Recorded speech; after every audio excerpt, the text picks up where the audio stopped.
تو نہ 5 نہ پڑھنا تو 2 ہی پڑھ لینا۔ یہ بھی حضور نے فرمایا، ایک بندے نے روزہ توڑ لیا تو فرمایا کھجوریں مجھ سے لے جا اور گھر جا کے کھا لے، روزہ بھی تو نہیں توڑا ہے تحفہ مجھ سے لے جا، گھر جا کے کھا، تیرا کفارہ ادا ہو جائے۔ نبی پاک صلی اللہ علیہ وسلم نے بڑی ساری جگہوں پہ اس اختیار کو، تو قرآن مجید نے کہا وَيُحِلُّ لَهُمُ الطَّيِّبَاتِ، پاک جتنی چیزیں پاک تھی وہ میرے نبی نے تم پر حلال کر دی، وَيُحَرِّمُ عَلَيْهِمُ الْخَبَائِثَ، اور جو گندی چیزیں تھیں ناپاک تھی وہ نبی پاک نے تم پر حرام کی ہیں، جو پہلے ٹھیک نہیں تھی وہ حضور نے حرام فرمائی۔ اور پھر بڑے خوبصورت لفظ ہیں، اگر آپ جاگ کے سنیں تو فرمایا وَيَدَعُ عَنْهُمْ، اور وہ ان پر سے اتارتے ہیں اِسْرَهُمْ وَالْأَغْلَالَ الَّتِي كَانَتْ عَلَيْهِمْ، فرمایا نبی پاک ان سے ان کا بوجھ اتارتے ہیں اور کاٹتے ہیں وہ زنجیریں جن میں یہ لوگ جکڑے ہوئے تھے، غلامی کی زنجیریں، سخت ترین احکام کی زنجیریں۔ فرمایا میرے رسول تو دنیا میں زنجیریں کاٹنے کے لیے آئے، حضور نے لوگوں کی زنجیریں کاٹ دی۔ فرمایا فَالَّذِينَ آمَنُوا بِهِ وَعَزَّرُوهُ وَنَصَرُوهُ، فرمایا جو لوگ اس نبی پر ایمان لائیں گے، ان کی تعظیم کریں گے، ان کے دین کی مدد کریں گے، وَاتَّبَعُوا النُّورَ الَّذِي أُنزِلَ مَعَهُ، اور اس نور کی پیروی کریں گے جو ہم نے نبی پاک کے ساتھ اتارا ہے۔ وہ کیا ہے؟ حضور کے ساتھ کیا اترا ہے؟ قرآن مجید۔ فرمایا جو اس کی پیروی کریں گے اولئک ھم المفلحون، یہی لوگ ہیں کامیاب ہونے والے۔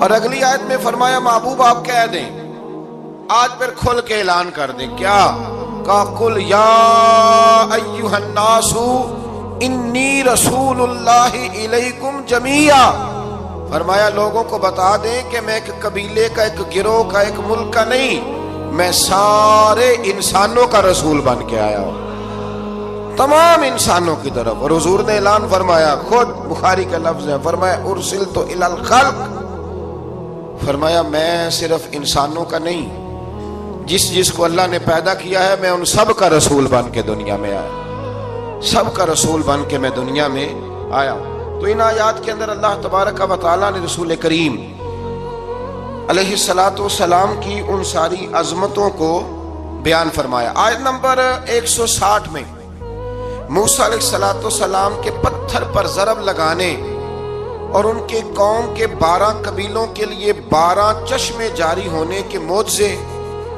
اور پھر بادل کے سایہ کرنے والا معجزہ، من اور سلوہ کے اترنے کا بیان بھی فرمایا، اور اس کے بعد اس امر کا بیان بھی فرمایا کہ بنی اسرائیل کو حکم ہوا کہ معافی مانگتے ہوئے اور سجدہ کرتے ہوئے بیت المقدس میں داخل ہو جاؤ، مگر انہوں نے اس مسئلے میں بھی تحریف کر دی، اس کو بھی بدل دیا۔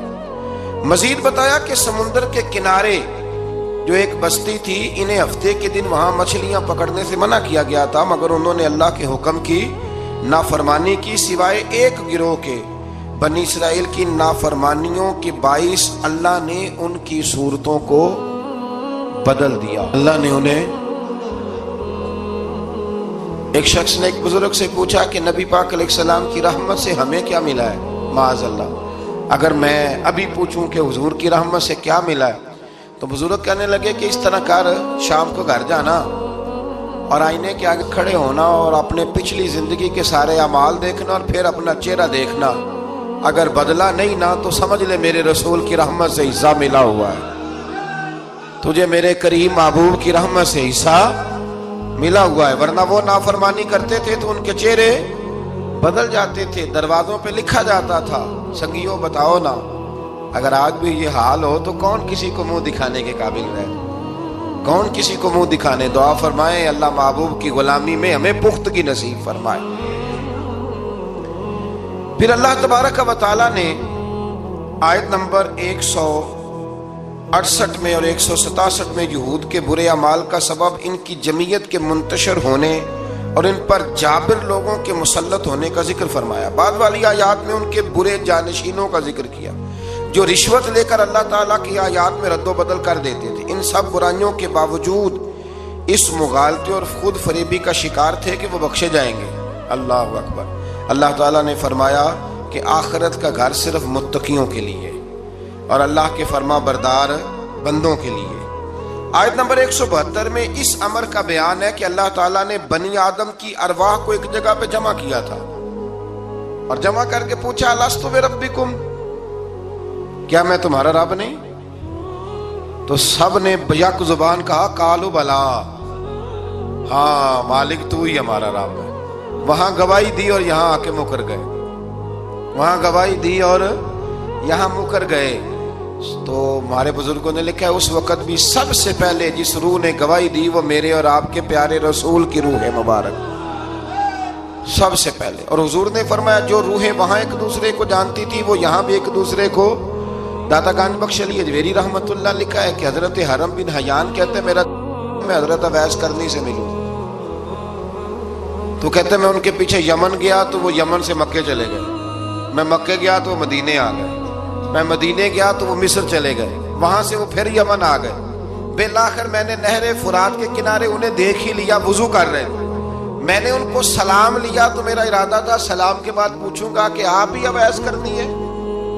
کہتے میں نے السلام علیکم کہا تو وضو سے فارغ ہو کر کہنے لگے وعلیکم السلام یا حرم بن حیان۔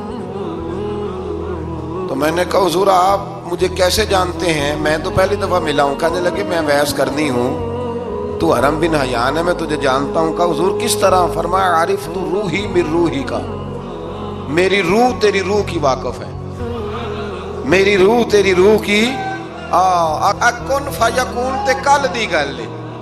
وہ درویش نے کہا تھا نا کن فیکون تے کل دی گل ہے، اسی اگے پریت رلائی، ہمارا تو پرانا یارانہ ہے بھائی، کن فیکون تے کل دی گل ہے۔ اللہ تبارک و تعالیٰ سمجھنے کی توفیق عطا فرمائے۔ یہاں بڑے لطیف نقطے ہیں، بڑی باتیں ہیں، پر انشاءاللہ تعالیٰ کسی وقت کریں گے۔ اس آیت میں بڑا کچھ لکھا ہے ہمارے بزرگوں نے اور کمال کر دیا جس نے جو لکھا۔ بہرحال پھر آگے چل کے اللہ تعالیٰ نے ارشاد فرمایا آیت نمبر 175 میں، بغیر نام لیے ایک شخص کا ذکر فرمایا۔ بعض بزرگوں نے کہا وہ بلم بن بورا ہے، اور بعض نے کہا امیہ بن خلف ہے، اور بعض نے کہا ابو عامر فاسق ہے۔ ان تینوں میں سے ایک برائی ان تینوں میں مشترک تھی، تینوں میں وہ جرم پایا جاتا تھا، وہ یہ تھا کہ ان کے پاس علم بھی تھا، زہد اور ریاضت بھی تھی بلم بن بورا کے پاس، لیکن حضرت موسیٰ کے حسد کی وجہ سے تباہ ہو گیا۔ اسی طرح امیہ اور ابو عامر نبی پاک علیہ السلام کے حسد کی وجہ سے تباہ ہو گئے۔ کچھ لوگ صرف حسد کی وجہ سے ہی، پتہ ہے آپ کو، کچھ لوگ حسد کی وجہ سے تباہ ہو جاتے ہیں۔ ایک بادشاہ بڑا کنجوس تھا، تو اس کے سامنے ایک شخص اکثر آیا کرتا تھا، تو کسی نے اس سے کہا کہ بادشاہ سے انعام وصول کرو۔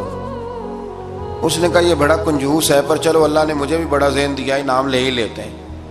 تو کہنے لگا بادشاہ کبھی انعام ہی دے دیا کر۔ بادشاہ کہنے لگا پہلے میرے سوال کا جواب دے، پھر انعام دوں گا۔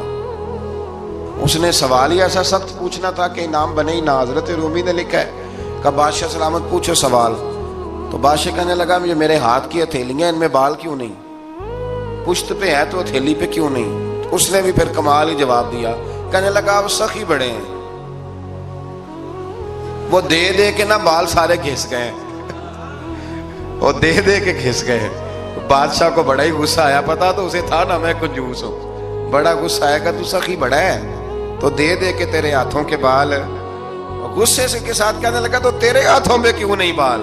کہنے لگا بادشاہ تو نے دیا بڑا ہے تو میں نے لیا بڑا ہے، تیرے دے دے کے گھس گئے ہیں تو میرے لے لے کے گھس گئے ہیں۔ تو اس کو اور غصہ آیا، کہنے لگا تو یہ جو سارے بیٹھے ہیں یہ دربار میں ادھر بھی تو ان کے ہاتھوں میں بال کیوں نہیں؟ کہنے لگا بادشاہ تو دیتا رہتا ہے، میں لیتا رہتا ہوں، تو یہ ہاتھ ملتے رہتے ہیں، ان کے مال مال کے گھس گئے ہیں۔ تو بادشاہ کہنے لگا بھائی بندہ تو سیانا ہے، تجھے کچھ نہ کچھ دینا ہی پڑے گا۔ تو اس نے دیا اسے۔ تو کچھ لوگوں کے نا مال مال کے ہی اللہ دیتا ہے، نوازتا ہے، پر ان کے حسد کر کر کے یہ ہاتھ گھس جاتے ہیں، بیٹھ کے نا پروگرام بناتے رہتے ہیں، اس نے ایسا کیا اس لیے آگے نکل گیا، اس نے یہ کیا۔ ایک صاحب مجھے ایک شخص کے بارے میں خبر دینے لگا، کہنے لگا وہ فلانا کیا، پھر اس نے ایسا کیا، تو پھر وہ جیک لگا، پھر وہ سیاست کی، تو آگے نکل گیا۔ میں کہ پتا تھا تینوں بھی سارا ہی سی تھے، تم ہی لا لینا سی، کیونکہ تو بڑی باریک خبر دے رہا ہے کہ یہاں سے اس نے ایسے کیا تو پھر اس طرح کر کے اس نے ایسے کیا۔ ایسا نہیں ہوتا، جڑیاں گڈیاں آپ ہی اڈیاں، او نہ چڑھن اونچائیاں، او خی گڈیاں اچیاں اڈیاں، جڑیاں سائیاں آپ چڑھائیاں۔ یہ سمجھ لو وَتُعِزُّ مَن تَشَاءُ وَتُذِلُّ مَن تَشَاءُ بِيَدِكَ الْخَيْرُ، اس لیے یہ الجھن نہ کرے۔ تو حسد کی وجہ سے یہ لوگ پیچھے رہ گئے، اللہ تعالیٰ ہمیں حسد سے محفوظ فرمائے۔ آیت نمبر 179 میں اللہ تعالیٰ کی نعمت عقل کو قبولیت ہدایت کے لیے استعمال نہ کرنے والوں کو چوپایوں سے بدتر قرار دیا گیا۔ جو عقل اور شعور رکھنے کے باوجود استعمال نہیں کرتے، فرمایا جانوروں سے برے ہیں، ان کے دل ہیں مگر وہ حق کے دلائل کو سمجھتے نہیں۔ رب فرماتا ہے ان کے پاس آنکھیں ہیں پر آیات الہی کو دیکھتے نہیں، ان کے پاس کان ہیں پر دعوت حق کو سنتے۔ آیت نمبر 180 میں اللہ تعالیٰ کی اسماء حسنہ کے ساتھ پکارنے کا ذکر ہے کہ رب کو پیارے پیارے ناموں کے ساتھ پکارا کرو، رحمان کہہ کے پکارو، رحیم کہہ کے پکارو، ستار اور غفار کہہ کے پکارو۔ اللہ اکبر۔ آیت نمبر 186 سے 188 میں منکرین کے قیامت کے بارے میں پوچھنے اور قیامت کے اچانک آنے کا ذکر ہے۔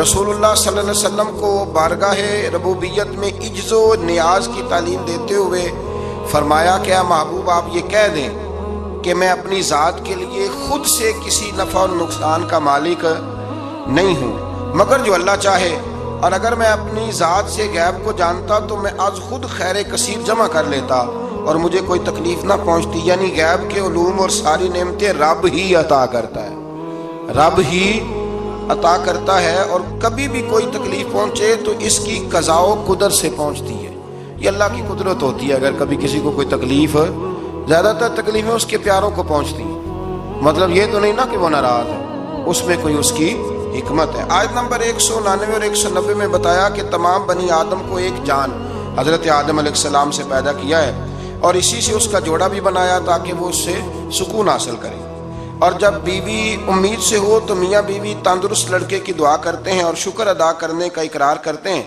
لیکن جب اللہ تعالیٰ ان کو عطا کرتا ہے تو یہ لوگ اس کے ساتھ شریک بنا لیتے ہیں۔ اس کے بعد والی آیات میں کفار کے معبودان باطل کی عجز، کمزوریوں اور احتیاج کا ذکر فرمایا۔ دیکھیں نا آپ، جب تک تو بچہ پیدا نہیں ہوتا تو دعائیں ہوتی رہتی ہیں، اور جب پیدا ہو جاتا ہے تو پھر ڈھول بجنے شروع ہو جاتے ہیں۔ کئی دفعہ دل کرتا ہے پوچھنے کو کہ یار یہ تمہیں اللہ تعالیٰ نے دیا ہے نا، تو چاہیے تو یہ تھا کہ بچہ پیدا ہوتے ہی سجدے میں گر جاتے۔ اگرچہ یہ طریقہ کفار کا بیان کیا یہاں، لیکن مسلمانوں کی تعلیم کے لیے بیان ہو رہا ہے۔ اکثر بھائی میں نے 6 من مٹھائی بانٹ ڈالی، اتنا میں نے کیا، تو بھائی نفل کتنے پڑے، اس پر کوئی توجہ نہیں ہے۔ اسی طرح کا ہمارا معاملہ یہ ہے کہ جب تک تو کوئی بندہ بیمار رہتا ہے تو دعائیں چلتی رہتی ہیں، اور تندرست ہو کے آ جائے تو اب وہ بھول جاتا ہے۔ اللہ تبارک و تعالی ہمیں ہر حال میں اپنی یاد کی توفیق عطا فرمائے۔ آیت نمبر 194 میں مشرکوں کے معبودان باطلہ کے بارے میں بتایا کہ وہ تمہاری ہی طرح مخلوق ہیں جن کو تم پوجتے ہو، اور آنکھ، کان، ہاتھ اور پاؤں کی نعمت سے بھی محروم ہے، یعنی وہ خود ہی عاجز اور بے بس ہیں، کسی کو نفع یا نقصان پہنچانے پہ قادر نہیں ہیں۔ یہ چیزیں اللہ تعالیٰ کے اختیار میں۔ آیت نمبر 199 میں اخلاق حسنہ کی جامع ترین تعریف اللہ تعالیٰ نے سرکار دو عالم صلی اللہ علیہ وسلم سے فرمایا، جو قصوروار معذرت طلب کرتے ہوئے آپ کے پاس آئے اسے معاف کر دیجیے۔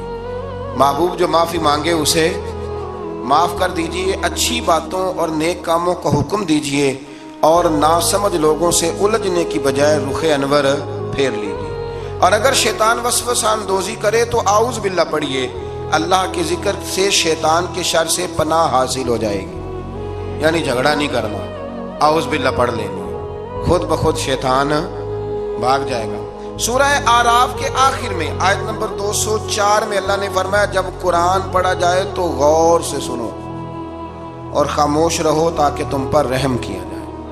اللہ تبارک و تعالیٰ توفیق عطا کرے۔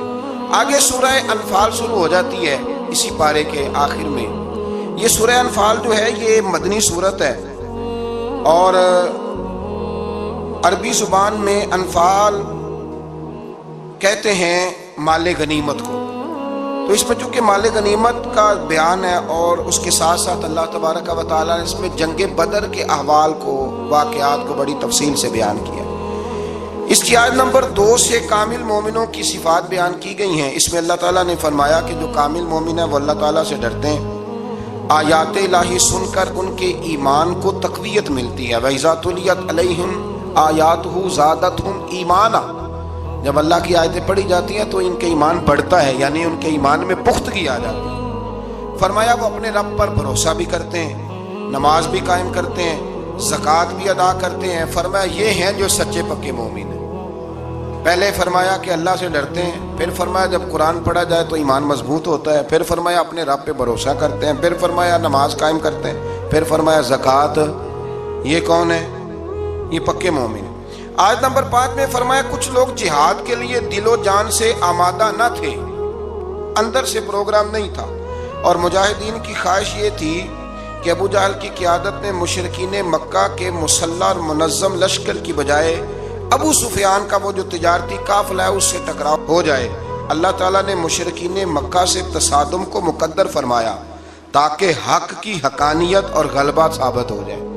اگرچہ کچھ لوگوں کا ارادہ یہی تھا کہ جنگ بدر میں ابو جہل کے لشکر سے ٹکرانا. آپ کو پتہ ہے نا کہ ابو سفیان قافلہ لے کے آ رہا تھا، اس کے لیے مسلمان نکلے تھے، وہ تو بچ کے نکل گیا. پھر ابو جہل 1000 کا لشکر لے کے آ گیا. تو اللہ فرماتے ہیں کہ اللہ نے اس لیے تمہارا ان سے مقابلہ کرایا تاکہ اللہ حق کو واضح کر دے. آیت نمبر 9 سے لے کر 24 تک بتایا گیا ہے کہ اللہ تعالیٰ نے بدر میں مجاہدین کے اطمینان قلب کے لیے اور فتح کی بشارت کے طور پر فرشتے نصرت کے لیے بھیجے. فرشتے آئے مدد کرنے کے لیے. میدان بدر میں سخت زمین اور پانی کے چشموں پر کفار کے پاس تھے، اور نرم زمین جس پر چلنا دشوار تھا مسلمانوں کے پاس تھی، اور پانی کی بھی قلت تھی جس کی وجہ سے مسلمانوں کے دلوں میں طرح طرح کے وہم پیدا ہوتے تھے. اللہ تعالیٰ نے بارش برسائی، مسلمانوں نے وافر پانی جمع کر لیا، اور ان کی شرعی اور طبی ضروریات بھی پوری ہوئی. شرعی ضرورت کون سی ہوتی ہے جی؟ پانی کی، وضو کرنا، غسل کرنا، یہ کون سی ضرورت ہے؟ اور طبی ہے کہ پانی کا پینا. اور دلوں کو بھی اطمینان ملا کہ اللہ نے بارش عطا کر دی. اللہ تعالیٰ نے میدان جہاد میں پسپائی اختیار کرنے والوں کو اپنے غضب کا حقدار قرار دیا. میدان بدر میں رسول اللہ صلی اللہ علیہ وسلم نے مٹھی میں ریت لے کر کافروں کی جانب پھینکی. یہ مٹھی میں پکڑ کے حضور نے پھینکی تو فرمایا یہ لوگ رسوا ہو جائیں. یہ ریت ان کی آنکھوں میں جا پڑی. اللہ تعالیٰ نے فرمایا کہ اے رسول صلی اللہ علیہ وسلم، وہ خاک آپ نے نہیں پھینکی بلکہ وہ تو اللہ نے پھینکی ہے. جس وقت آپ نے پھینکی تھی لیکن در حقیقت وہ اللہ نے پھینکی. کہا محبوبہ تو نے نہیں پھینکی، وہ میں نے پھینکی ہے، اس لیے کہ ہاتھ تھیرے تھے، طاقتیں خدائی تھی، طاقتیں خدائی تھی. تو اس طرح اگر حضور کسی کی مدد کرتے ہیں، مشکل کشائی فرماتے ہیں، تو دراصل وہ کون کر رہا ہے؟ اللہ. اللہ تعالیٰ نے بدر کو فیصلہ کن جنگ قرار دیا اور مسلمانوں سے فرمایا اے ایمان والو، اللہ اور اس کے رسول کے بلانے پر فوراً حاضر ہو جایا کرو. جب رسول تمہیں اس چیز کی طرف بلائیں جو تمہارے لیے حیات آفری ہے. یہ آیت نمبر آپ جا کے ملاحظہ کیجئے گا 24، اور پھر اس کی تفسیر جس نے بھی لکھی ہے نا وہ پڑھ لیجئے گا. اتنا وقت نہیں کہ میں تفسیر میں جاؤں. جب بھی اللہ رسول بلائیں فوراً حاضر ہو جاؤ. حالانکہ اللہ تو بلاتا ہی نہیں. بلایا کون کرتے تھے؟ نبی کریم علیہ السلام. حضرت سعید بن معلہ رضی اللہ تعالیٰ عنہ کہتے ہیں میں نماز پڑھ رہا تھا تو حضور نے بلایا. میں جلدی سے نماز پڑھ کے فارغ ہو کے حاضر ہوا تو حضور نے فرمایا میں نے بلایا تو آیا کیوں نہیں؟ عرض کی حضور نماز پڑھ رہا تھا. اور میں نماز پڑھتا تو قرآن نہیں پڑھتا. سورہ انفال میں رب فرماتا ہے جب میرا رسول بلائے فوراً حاضر ہو جایا کرو. یعنی معنی یہ کہ نماز توڑ کے آنا چاہیے تھا. یہاں میرے اعلیٰ حضرت نے لکھا ہے حضور بلائے تو نماز چھوڑ کے چلا جا اور واپس آ کے نا جہاں سے چھوڑی تھی وہیں سے شروع کر لے. سجدہ صاحب کی بھی ضرورت نہیں، تو نماز مکمل کر لے. جتنی دیر تو مصطفیٰ کی بارگاہ میں حاضر تھا سمجھ لے میں رب کی عبادت میں ہی موجود تھا. ہاں اس لیے اقبال نے کہا تھا اذان تو ازل سے تیرے عشق کا ترانہ بنی، اور نماز تو اس کے نظارے کا ایک بہانہ بنی. اور ادائے دید سراپا نیاز تھی تیری، بس کسی کو دیکھتے رہنا نماز تھی تیری. ادائے دید سراپا نیاز تھی تیری، اور کسی کو دیکھتے رہنا یہ نماز تھی تیری. آیت نمبر 25 میں فرمایا یہ مت سمجھنا کہ ظالموں کے فتنے کا وبال صرف ان لوگوں تک محدود رہے گا اگر عمل بالمعروف اور نہیں عن المنکر کا عمل رک گیا تو اس کے اثرات باقی معاشرے کو بھی بھگتنے پڑیں گے۔ یہ آیت نمبر 25 ہے۔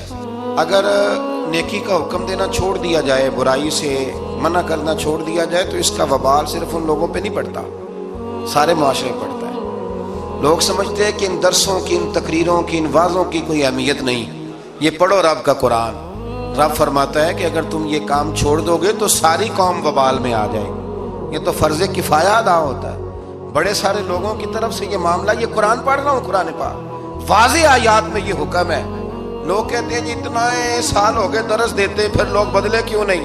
تو میں نے کہا ہمارے ذمہ اذان پڑھنا ہے، بندوق لے کے لوگوں کو لانا نہیں۔ ہم اذان دیتے رہیں گے، پھر جسے اللہ توفیق دے گا وہ انشاءاللہ نماز بھی پڑھ ہی لے گا۔ مؤذن کی ڈیوٹی ہے کہ وہ اذان پڑھے، اس کی یہ ڈیوٹی نہیں کہ بندوق لے کے جائے اور لوگوں کو گھروں سے نکال کے لائے۔ آیت نمبر 26 میں ہجرت سے پہلے مسلمانوں کی بے بسی اور بعد میں اللہ کی مدد سے مضبوط ہونے اور اس نعمت پر اللہ کا شکر ادا کرنے کا بیان ہے۔ مزید فرمایا کہ اللہ اور اس کے رسول سے خیانت نہ کرو، یا ایھا الذین آمنوا لا تخونوا اللہ والرسول، فرمایا اللہ اور اس کے رسول سے خیانت، یہ آیت نمبر 27 ہے۔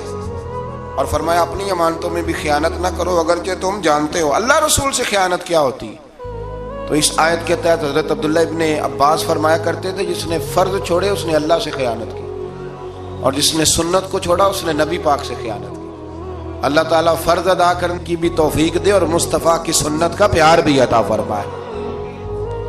آیت نمبر 30 میں ہجرت کے موقع پر مشرکین مکہ نے اپنی پارلیمنٹ میں، دار الندوہ جو ان کی پارلیمنٹ تھی جس میں وہ بیٹھتے تھے، رسول اللہ صلی اللہ علیہ وسلم کے بارے میں وہاں بیٹھ کے جو مشاورت کی تھی اس کے احوال اللہ نے بیان کرتے ہوئے فرمایا اس وقت کو یاد کرو جب کافر آپ کے خلاف سازشیں کر رہے تھے تاکہ آپ کو قید کریں یا معاذ اللہ ثم معاذ اللہ قتل کریں یا جلا وطن کریں۔ کیا خوبصورت انداز ہے۔ رب فرماتا ہے وہ اپنی سازشوں میں لگے ہوئے تھے اور اللہ تعالیٰ اپنی خفیہ تدبیر فرما رہا تھا، اور اللہ بہترین تدبیر کرنے والا ہے۔ کہتے ہیں جی وہ میرے خلاف سازشیں کر رہے ہیں، میں نے کہا چھوڑ، تو رب کی مدد حاصل کر، اللہ بہترین تدبیر کرنے والا ہے۔ آیت نمبر 32 سے 35 میں فرمایا کفار مکہ اپنی سرکشی کی وجہ سے اس طرح کے مطالبات کرتے تھے کہ اگر آپ کے پاس یہ قرآن حق ہے تو اللہ سے دعا کیجئے کہ ہم پر آسمان سے پتھر برسائے یا ہمیں دردناک عذاب دے۔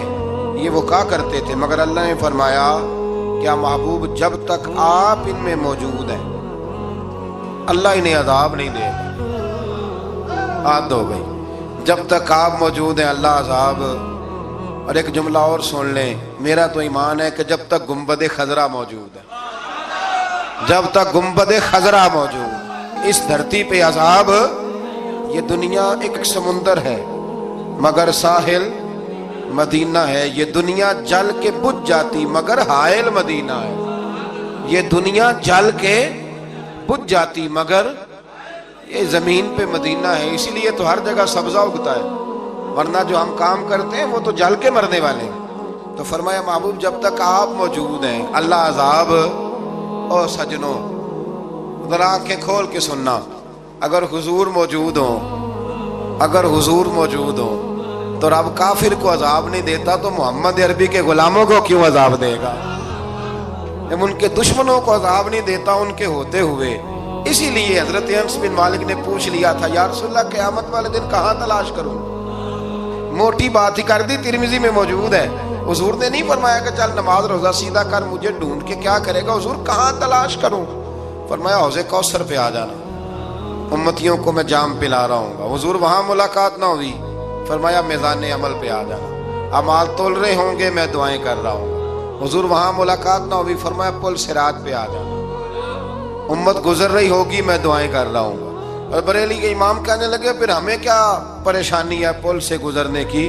فرمانے لگے رضا اب پل سے وجد کرتے گزریے کہ ہے رب سلیم صدائے محمد، کیونکہ خدا کی رضا چاہتے ہیں دو عالم، خدا چاہتا ہے رضائے محمد صلی اللہ علیہ وسلم۔ پھر اللہ تبارک و تعالیٰ نے فرمایا اور جب تک وہ استغفار کر رہے ہیں تو بھی اللہ تعالیٰ ان کو عذاب نہیں دے گا۔ پھر فرمایا بیت اللہ کے پاس مشرکوں کی نماز آخر ہے کیا؟ سیٹیاں اور تالیاں بجانے کی صورت میں تھی۔ اور آگے چل کے مقصد جہاد بیان فرمایا اور ان سے جنگ کرتے رہو حتیٰ کہ کفر کا غلبہ نہ رہے اور پورا دین اللہ کے لیے ہو جائے۔ اور فرمایا اللہ کے رستے سے روکنے کے لیے خرچ کرنے والوں کا ہاتھ، جو لوگوں کو روکتے ہیں اللہ کے رستے میں خرچ کرنے سے، فرمایا ان کے ہاتھ حسرت کے سوا، پچھتاوے کے سوا کوئی اور چیز نہیں ہے، خود خرچ کرتے نہیں اور لوگوں کو بھی روکتے ہیں۔ اور فرمایا جہاد کرتے رہو جب تک کہ اللہ کا دین غالب نہ آ جائے۔ لفظ جہاد سے بڑی دقت ہوتی ہے کچھ لوگوں کو، اور ہمارے حکمرانوں نے تو قسم اٹھا لیا کہ یہ لفظ اپنی زبان سے ادا نہیں کرنا، حالانکہ قرآن کی 20 آیات ہیں جن میں جہاد کا حکم دیا گیا۔ جہاد کا معنی کیا ہے کہ دنیا سے ظلم کو، جبر کو، کفر کو ختم کیا جائے اور رسول کریم کے امن والا جھنڈا پوری دنیا پہ لہرا دیا جائے۔ اللہ کریم ہمیں اس کی توفیق عطا فرمائے۔ آخر دعوانا الحمدللہ۔